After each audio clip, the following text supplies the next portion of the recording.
بسم الله الرحمن الرحيم.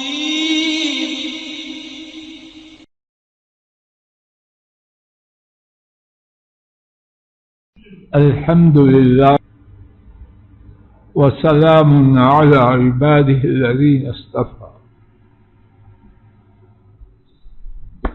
کتنی کرم نوازی ہے رب العالمین کی اپنے کلیم موسیٰ علیہ السلام سے ان کی جو ابتدائی گفتگو تھی ہمیشہ ہمیشہ کے لیے امت اسلام میں اپنے کلام پاک میں محفوظ فرمائے. سبحان اللہ. رب کی رحمتیں ان کا کون شکر ادا کر سکتا ہے؟ جو فائدہ کی بات اپنے کلیم موسیٰ علیہ السلام کو عطا فرمائی، امت محمد صلی اللہ علیہ وسلم بھی اس سے محروم نہ رہے. قیامت تک آنے والا ہر شخص اسے پڑھ سکتا ہے اور اس سے فائدہ اٹھا سکتا ہے. اتنا احسان ہے رب العالمین. آیت شریفہ 14 اس کے حوالے سے کچھ بات اللہ مالک کی توفیق سے کل ہو چکی. بامحاورہ ترجمہ دوبارہ سماعت فرمائیے تو پھر اسی کے حوالے سے بات کو کچھ مزید اللہ کی توفیق سے عرض کیا جائے. بے شک میں ہی اللہ ہوں، کوئی معبود نہیں مگر میں. اور یہ بھی اللہ کا احسان ہے کہ اپنے بارے میں یہ سب کچھ بتائے. وہ محتاج ہے اپنا تعارف کروانے.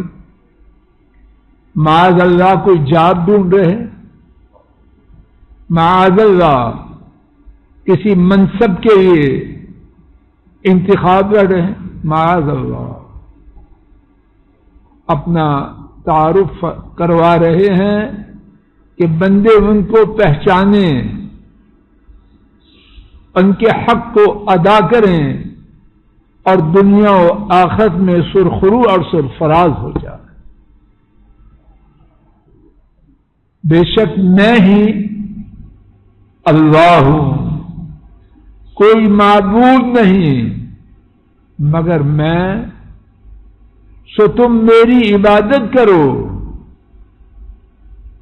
اور تم میری یاد کے لیے نماز کو قائم کرو. کل کے سبق میں اللہ مالک کی توفیق سے بات یہ ہو رہی تھی، کلیم اللہ علیہ السلام سے سب سے پہلی بات جو پہلی وحی میں ہوئی وہ بات توحید کی تھی. اور یہی توحید کی بات تمام انبیاء علیہم الصلاۃ والسلام ان سب کی دعوت کی اساس، بنیاد، اصل اور جڑ. اس بارے میں 14واں پارہ سورہ النحل آیت شریفہ 2 اللہ کی توفیق سے ابتدا سے ترجمہ سماعت فرمائیے. وہ نازل فرماتے ہیں فرشتوں کو وحی کے ساتھ اپنے حکم سے اپنے بندوں میں سے جس پر چاہتے ہیں. جو وحی آتی ہے اس میں ان بندوں کا مشن جنہیں اللہ منتخب کرتے ہیں، جن کے سروں پر نبوت اور رسالت کا تاج سجاتے ہیں، ان کی ذمہ داری کیا مقرر کرتے ہیں؟ انذروا، یہ کہ ڈرا دو، انہو یقیناً بات یہ ہے، لا الہ الا انا، کوئی معبود نہیں مگر میں۔ آپ خود ادراہ نوازش آیت کریمہ پر ابتدا سے انتہا تک نگاہ جمائیے۔ اس آیت کریمہ میں کوئی نبی، کوئی رسول باہر رہ گیا یا سب کی بات؟ اور سب کے لیے مشن کیا تھا، ڈیوٹی کیا تھی، ذمہ داری کیا تھی؟ ڈرانا کس سے؟ انہو لا، سب کہو انہو لا الہ الا انا، یہ تمام انبیاء کا مشن۔ کل بھی عرض کیا، تاکید کی خاطر کہ بات دلوں میں اتر جائے اور دماغوں میں جو ٹھونسا گیا ہے وہ نکل جائے۔ توحید کو یونس صاحب نظر انداز کرنے کی کوئی گنجائش نہیں، توحید کو پس پش ڈالنے کی کسی وجہ سے کوئی گنجائش نہیں۔ دین کی بڑی بڑی باتوں پر وقتی طور پر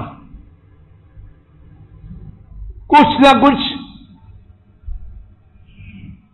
خاموشی، دین بدل نہیں سکتا کوئی، خاموشی ہو سکتی ہے توحید میں، یہ بھی کسی وقت بھی۔ اور ساتھ یہ بات ہمیشہ یاد رکھیے، دعوت توحید کا معنی گالی نہیں، قتل و غارت نہیں، خون خرابہ نہیں، فتنہ فساد نہیں۔ اب کوئی اپنی خرابی کو توحید کی چھتری کے نیچے رکھ کے لڑائی کرے تو توحید کا قصور ہے یا اس کا قصور؟ اچھے طریقے سے، حکمت سے، دانائی سے، پیار سے، محبت سے دعوت توحید، اس بارے میں نہ دستبردار ہونا ہے، نہ کمپرومائز کرنا ہے، نہ گیو اینڈ ٹیک ہے، نہ کچھ لو کچھ دو، کوئی بنیاد نہیں۔ اور اگر کوئی دعوت توحید دینے سے، حکمت سے، دانائی سے، پیار پھر کوئی لڑے تو اس کا اپنا نصیب، اس کی لڑائی کی وجہ سے دعوت توحید ہم نے نہیں لڑنا، ہم نے برا بلد نہیں کہنا، بےہودگی اختیار نہیں کرنی، اور اگر تو کرے تو پھر دعوت توحید کو چھوڑ دو، نہیں، چھوڑنے کی تو اجازت ہی نہیں۔ اچھی طرح اللہ نہ کرے کہ میں کوئی غلط بات، مجھے کیا ضرورت ہے، نہ آپ پہلے میری پارٹی میں، نہ بعد میں نے آپ کو شامل نہیں کرنا۔ سب کو ہے پارٹی آپ کی، اللہ پاک ایسی رکھے، نہ ووٹ لینا ہے نہ دینا۔ آپ حق بات جو سمجھے ہیں اللہ کے فضل و کرم سے وہی ہے۔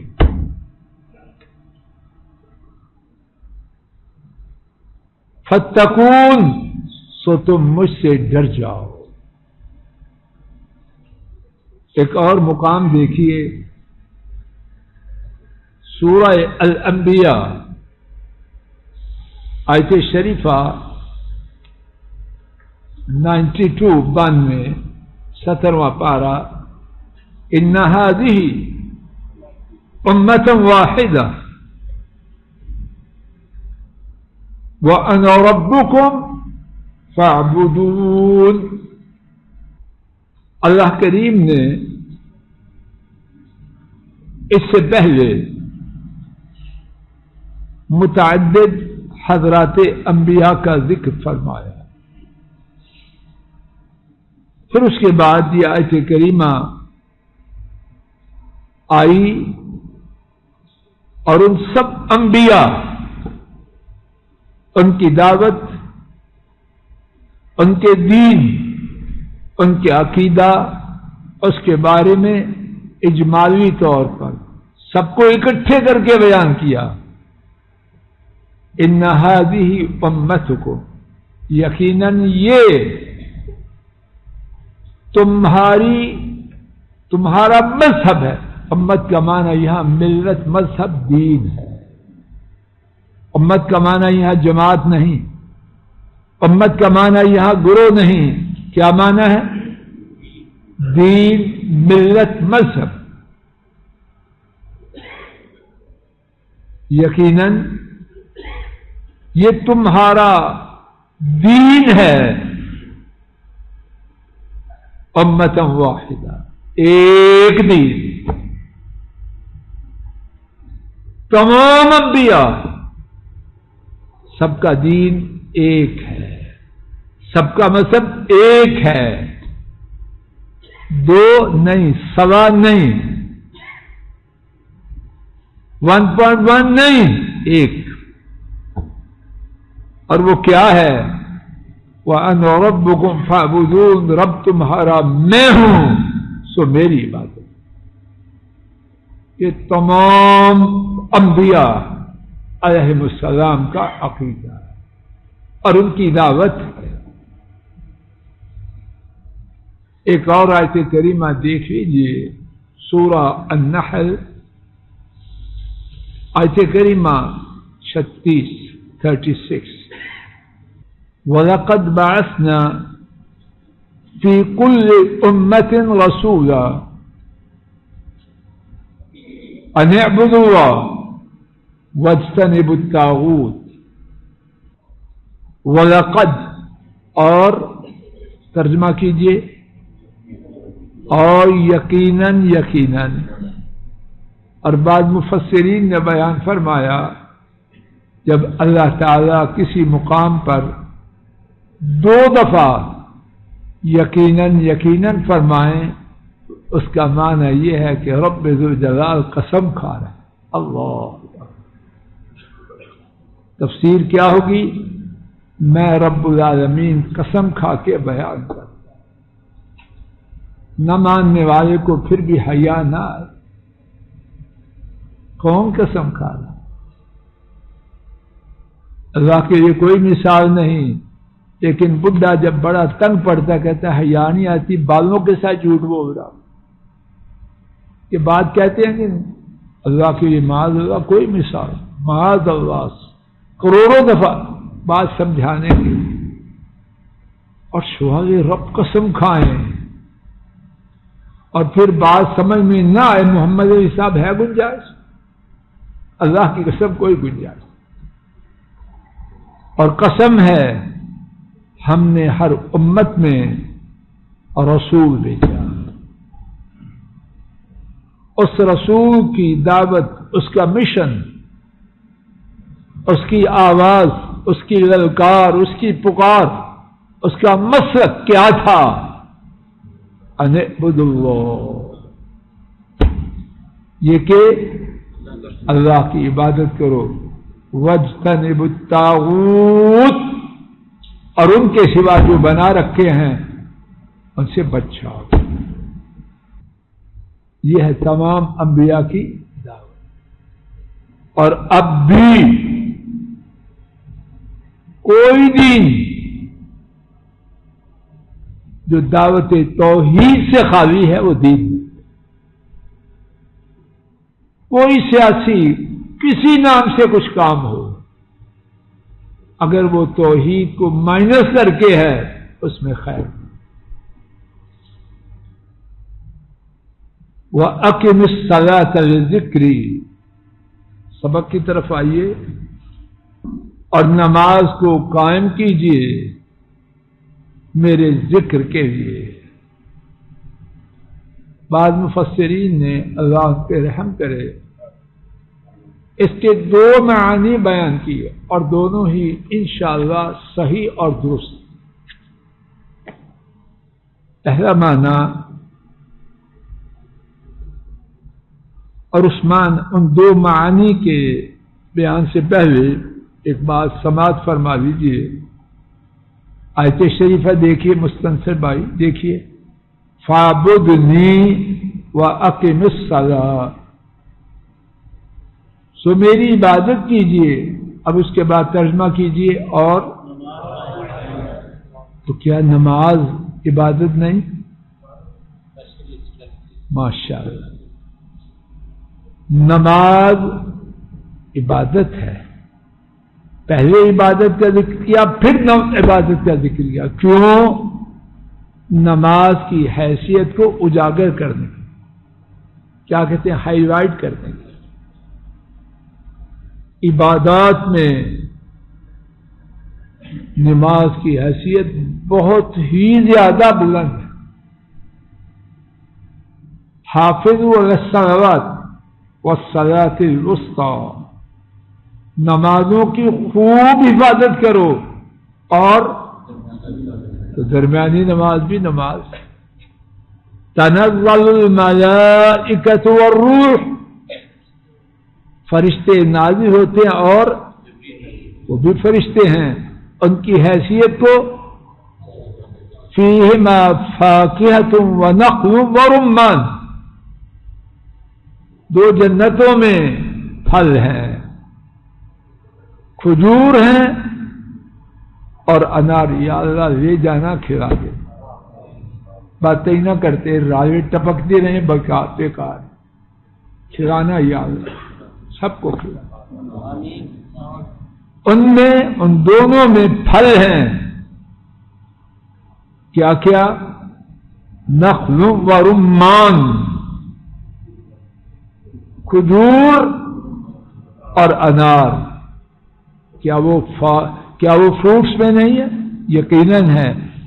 ان دونوں پھلوں کی حیثیت کو اجاگر کریں. تو یہاں بھی وَأَقِمِ الصَّلَاةَ،